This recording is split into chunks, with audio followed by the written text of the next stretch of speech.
сәлеметсіздер ме? Мен Орынбасар Жанатбек Сырмалы, 9-шы сынып оқушысымын. Атырау облысы Жылой аудандық жас техниктер станциясының білім алушысымын.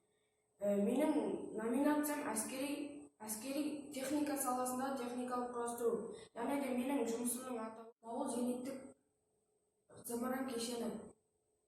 Зымыран кешені зымырандарды ұшыруға, олардың ұшуын басқаруға және де басқа міндеттерді орындауға арналған техникалық құралдар мен құрылыстардың жиынтығы.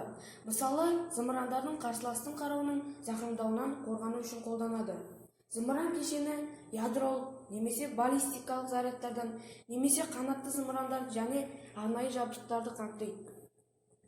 Дауыл зенитті зымыран кешенінің нысаны мақсаты бойынша жауынгерлік зымыранға қарсы, сүңгуір қайыққа қарсы қолдануға болады. Зымыран кешені жылжымалы өздігінен жүреді. Орналасатын жері мен жұмыс жасайтын ортасы жер үстімен де, су бетімен де жүре алады. Мен жұмысымды қосып көрсетейін.